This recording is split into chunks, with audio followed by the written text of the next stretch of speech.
배종신 권사입니다. 시편 62편입니다. 나의 영혼이 잠잠히 하나님만 바라며 나의 구원이 그에게서 나오는도다. 오직 그만이 나의 반석이시요 나의 구원이시요 나의 요새이시니 내가 크게 흔들리지 아니하리로다. 넘어지는 담과 흔들리는 울타리같이 사람을 죽이려고 너희가 일제히 공격하기를 언제까지 하려느냐. 그들이 그를 그의 높은 자리에서 떨어뜨리기만 꾀하고 그 짓을 즐겨하니 입으로는 축복이요 속으로는 저주로다. 나의 영혼아 잠잠히 하나님만 바라라. 물은 나의 소망이 그로부터 나오는도다. 오직 그만이 나의 반석이시요 나의 구원이시요 나의 요새이시니 내가 흔들리지 아니하리로다. 나의 구원과 영광이 하나님께 있으며 내 힘의 반석과 피난처도 하나님께 있도다. 백성들아 시시로 그를 의지하고 그의 앞에 마음을 토하라. 하나님은 우리의 피난처시로다. 아 슬프도다. 사람은 입김이며 인생도 속임수이니 저울에 달면 그들은 입김보다 가벼우리로다. 포악을 의지하지 말며 탈취한 것으로 허망하여지지 말며 재물이 늘어도 거기에 마음을 두지 말지어다. 하나님이 한두 번 하신 말씀을 내가 들었나니 권능은 하나님께 속하였다 하셨도다. 주여 인자함은 주께 속하오니 주께서 각 사람이 행한 대로 갚으심이니이다. 하늘에 계신 우리 아버지여, 이름이 거룩히 여김을 받으시오며 나라가 임하옵시며 뜻이 하늘에서 이룬 것 같이 땅에서도 이루어지이다. 오늘날 우리에게 일용할 양식을 주옵시고 우리가 우리에게 죄 지은 자를 사하여 준 것 같이 우리 죄를 사하여 주옵시고 우리를 시험에 들게 하지 마옵시고 다만 악에서 구하옵소서. 대개 나라와 권세와 영광이 아버지께 영원히 있사옵나이다. 아멘.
오늘 함께 나눌 하나님 말씀은 창세기 32장 27절에서 30절 말씀입니다.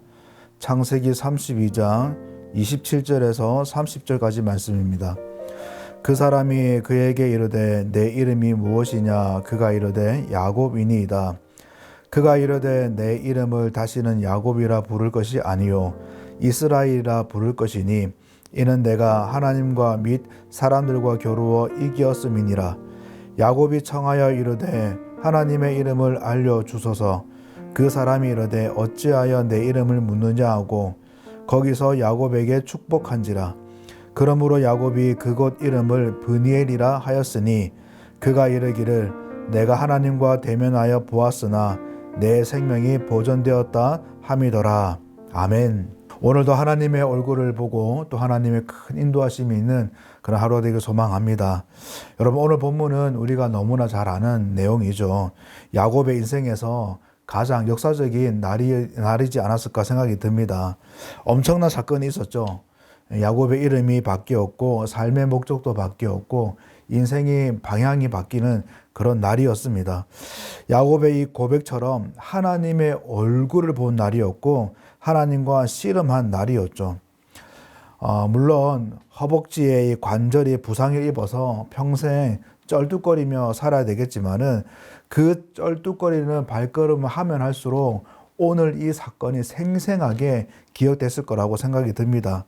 여러분, 결론적으로 봤을 때 이제 이 야곱의 인생에서 하나님의 이 개입의 그 정도가 차원이 달라집니다.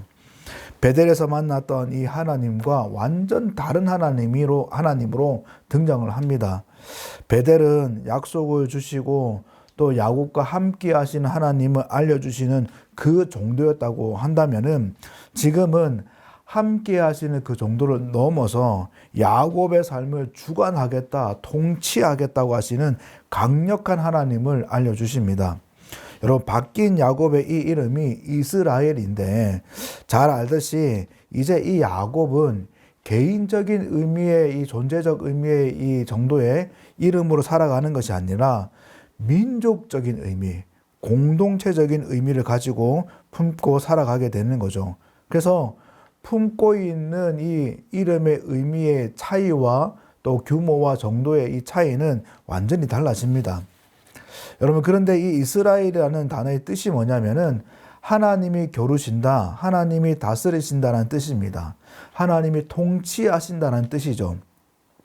여러분, 지금까지 이렇게 노골적으로 직접적으로 이 야곱의 삶에 대한 하나님의 어떠하심을 보여준 이 태도는 이런 적이 없었습니다. 여러분, 이름이 바뀌었다는 것은 정체성이 바뀌었다는 것이죠. 새로운 존재적 의미가 부여됐다는 것이고 새로운 인생의 이 시작들이 펼쳐질 것이라는 것이 암시되는 그런 내용입니다. 흔히 지금 시대를 코로나 전후로 나누어진다고 하지 않습니까? 그렇듯이 분명히 이 야곱의 인생에서 오늘 이 사건 전후로 나누어졌을 겁니다. 야곱은 오늘 사건 이전의 그 삶으로 돌아갈 수도 없었고 전의 삶이 오늘 사건 이후의 그 인생으로 연장될 수도 없었을 겁니다. 여러분들, 그런데 기억해야 될 것은 이 사건이 있기 전에 이 야곱의 상태는 다 아시겠지만은 번뇌와 걱정과 두려움과 염려로 찌들려 있는 상태였습니다. 내일이면 드디어 형 에서를 만납니다. 내일 해가 뜨면 그와 직면하게 되죠. 이제 가족들, 소유물들 다 야복나루 그 시내를 건너게 했습니다. 여러분, 히브리 사고에서 강을 건넜다는 것은 그냥 물리적으로 강을 건너가는 그 차원이 아니죠. 이 되돌릴 수 없다라는 개념이 이 히브리 사고에는 있습니다. 이제는 죽으나 사나 진군해야 되는 것이죠. 여러분, 어제 본문에서 그렇게 기가 막힌 작전도 짰고요. 하나님께 그렇게 매달려서 기도도 했고요. 엄청난 선물 공세를 준비해서 다 세팅을 해놨습니다. 그래서 누가 봐도 마음이 풀릴 만한 요소들이 다 준비가 됐어요. 특별히 형을 향한 이 표현하는 거, 인사하는 말 하나 자체가 정말 야곱답게 철저하게 계산해서 전략적으로 짜서 웬만한 사람이라면 환대하지 않으면 안 될 정도로 치밀하고 세밀하게 각본을 다 짜고 액션을 합니다.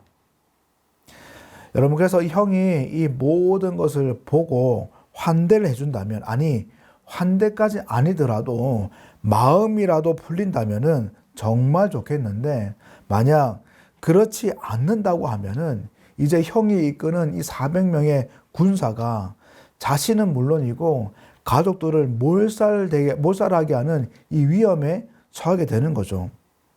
시간이 갈수록 마음이 조급해지고 번뇌가 짓누르고 걱정과 염려가 사로잡는 이 결전의 이 저녁에 가족과 이 소유물들을 다 건너보내고 혼자 남아서 허탈해하는 이 야곱의 모습을 보면 그가 떠안고 있는 이 무서움과 이 어려움의 정도가 얼마나 무거운지 짐작이 됩니다. 그래서 24절 시작에 이렇게 시작하죠. 야곱은 홀로 남았더니, 야곱은 홀로 남았더니. 이 몇 마디 안 되는 이 문구가 이 야곱의 이 무게를 알게 합니다. 굉장히 쓸쓸해 보이고 아파 보이는 야곱이 연상되게 하죠. 아마 다른 누구도 모르는 장자권을 탈취한 이 본인만 알 수 있는 또한 야생적인 들사람인 이 에서를 아는 본인만 알 수 있는 그 느끼는 죄책감, 그 무서움이 그를 더 힘들게 했을 겁니다. 여러분, 어제 본문에 야곱은 마하나임도 경험했어요. 하나님의 군대를 보면서 하나님이 나와 함께 하구나도 알게 되었습니다. 또 이미 베델 때 하나님의 약속도 받았어요. 그리고 지금 자신의 가족, 자신의 소유물들을 때로 나누는 이 모습을 보면서 그때 하나님의 약속이 성취가 되었고 이루어졌다는 것을 깨닫기도 했습니다. 그 하나님 약속의 결과인 것도 본인은 압니다. 하나님께 간절히 매달리기도 했어요. 다시 약속을 붙들고 하나님을 신뢰하는 그 자리로 옮기기도 했습니다. 그런데 결전의 그 밤에 야곱은 또 무너집니다. 본 것이 있고 들은 것이 있고 경험한 것이 있어도 그 두려움 앞에 또 무너집니다. 홀로 남아서 가슴앓이를 하고 있는 이 야곱을 봅니다. 보통 일반적인 공식이라면 하나님을 통해 하나님을 보았고 또 하나님의 군대를 경험했고 약속도 경험한 이것을 가지고 담대하고 용기 있게 믿습니다 하고 나가는 게 일반적인 공식인데 여전히 넘어지는 야곱입니다. 여전히 풀이 죽어서 또 처져 있는 야곱이죠. 여러분, 사실 이게 우리의 모습이지 않습니까? 하나님의 말씀과 찬양과 또 기도로 위로받고 용기를 얻었다고 하지만은 또 문제에 봉착하면 힘이 빠지고 넘어지는 이 모습이 사실 우리의 솔직한 모습입니다. 여러분, 그런데 은혜가 뭡니까? 야곱에게 주어진 특별한 은혜가 뭘까요?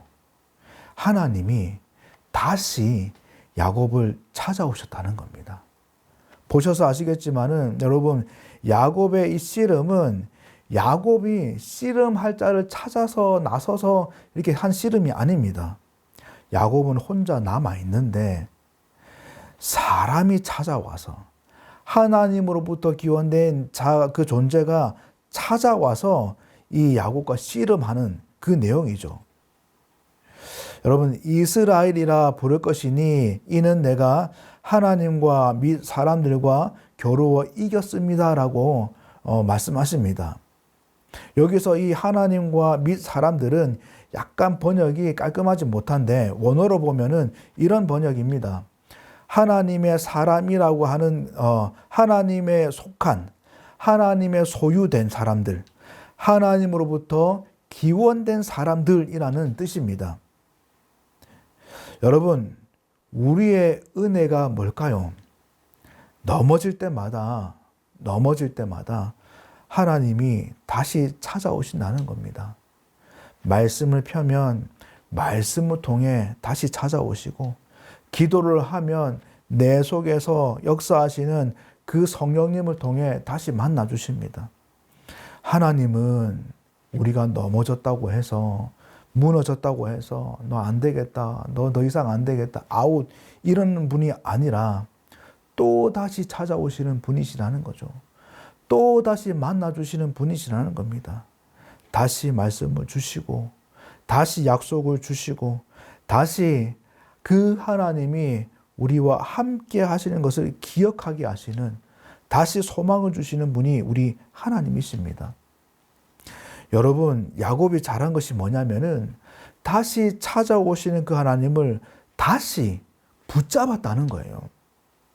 베델에 주신 하나님의 그 약속을 붙잡고 그 말씀에 따라 귀향을 선택했고 에서가 두려운 중에도 아버지 집으로 돌아오는 그 여정을 하나님의 말씀에 따라 또 밟은 것처럼 홀로 남은 야복 나루에서 다시 찾아오시는 그 하나님, 그 하나님의 사람을 씨름으로 잡았어요.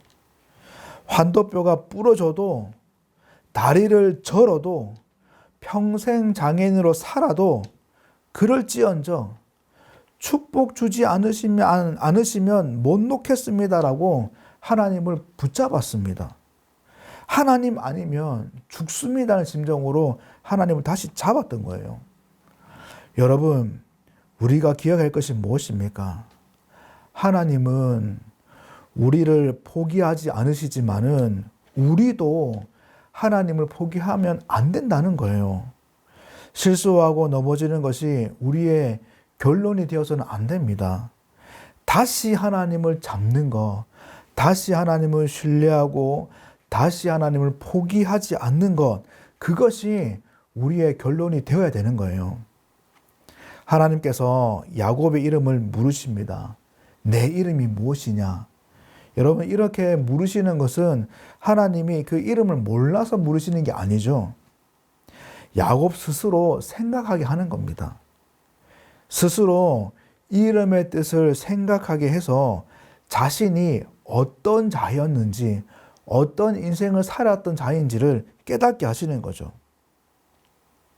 여러분, 하나님께서 왜 이런 작업을 하시냐면은 이제는 야곱이 달라져야 되기 때문인 거예요.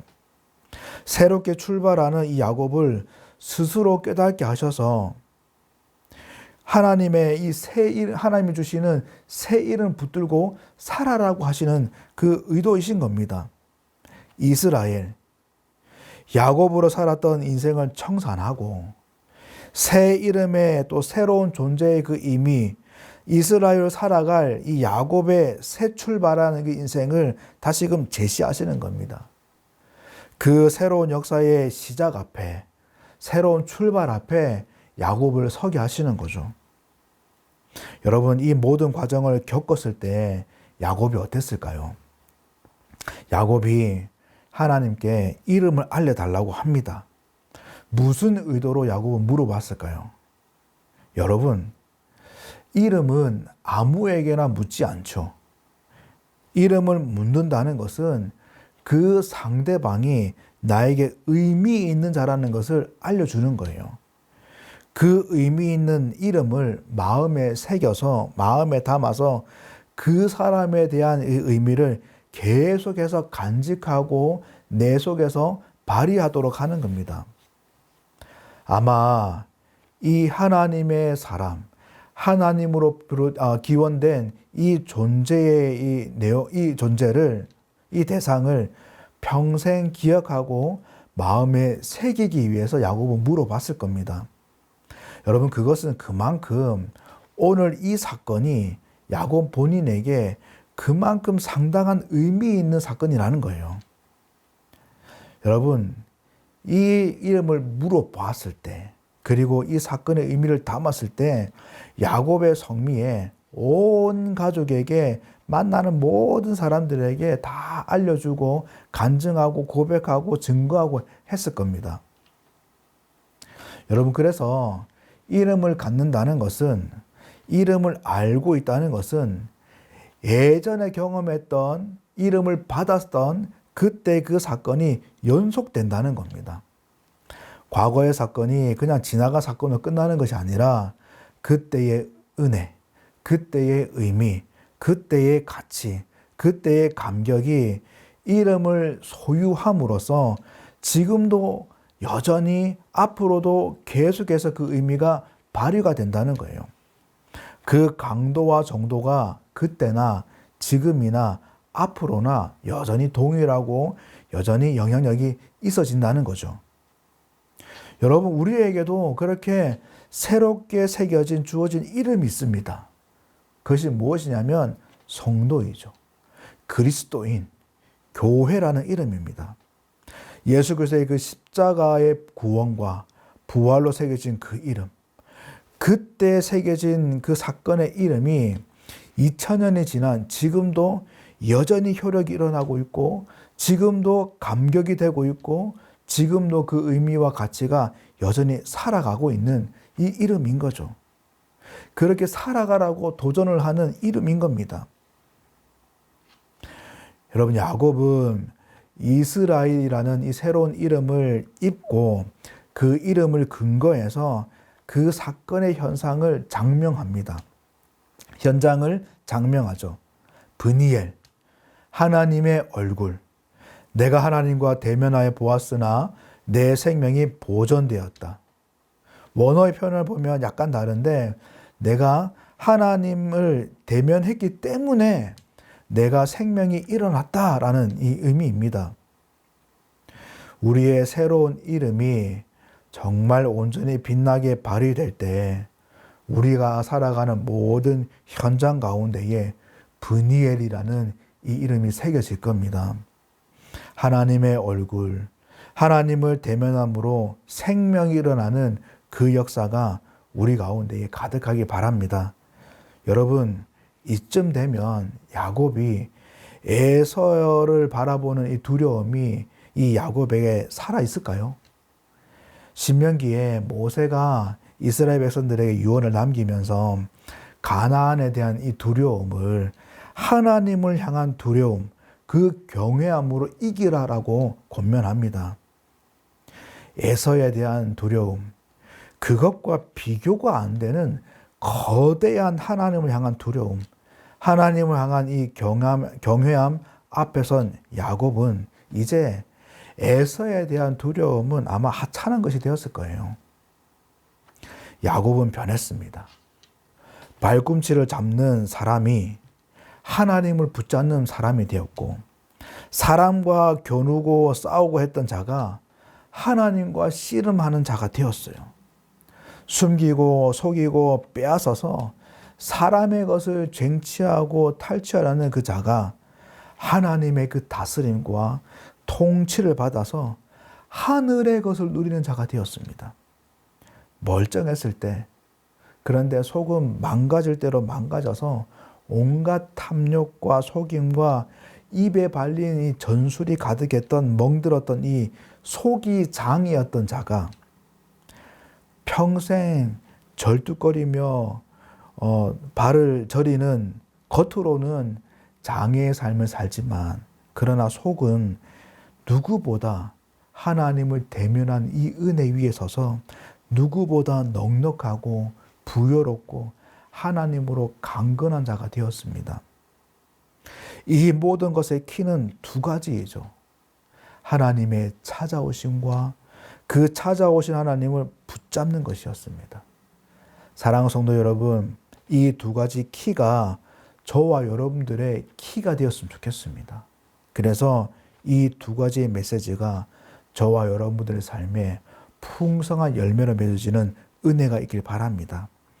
야곱에게 일어났던 변화, 위기가 역사가 되고 번뇌와 걱정이 감격이 되고 듣기만 하고 보기만 했던 얄팍한 이 수준이 그 하나님의 약속과 다스림을 통해서 내 삶의 증언이 되는, 삶의 살아있는 열매가 되는 그 은혜가 우리 가운데에, 또 가정과 교회 가운데에 풍성하길 주님의 이름으로 간절히 축복합니다. 기도하겠습니다. 하나님 아버지, 은혜를 감사합니다. 야곱을 통해서 여전히 우리와 함께 하시고 우리를 포기하지 않으시고 우리를 붙드시는 하나님을 알게 하시니 감사합니다. 하나님, 다시금 우리의 마음과 눈을 열어주셔서 하나님을 보게 도와주시고 약속으로, 말씀으로 다스리시는 그 하나님을 경험하게 도와주옵소서. 특별히 하나님, 새로운 이름이 새겨져서 정말 하나님의 그 은혜 가운데 살아왔던 야곱처럼 우리에게 주신 예수 그리스도의 그 십자가의 사랑과 구원과 부활로 새겨진 성도, 그리스도인, 교회라고 새겨진 이 새로운 이름을 붙들고 브니엘의 그 역사를 펼쳐나갈 수 있는 하나님의 은혜의 통로로 쓰임받는 우리 모두가 될 수 있도록 은혜 베풀어 주시옵소서. 오늘도 하늘을 향해 눈을 들게 도와주시고 하나님의 함께 하심을 소망하게 하시고 하나님으로 힘을 내는 복된 하루가 될 수 있도록 붙들어 주옵소서. 오늘 하루의 모든 것들을 삼위 하나님께 의탁드립니다. 성령께서 붙들어 주시고 간섭하여 주시옵소서. 감사하고 예수님 이름으로 기도합니다. 아멘.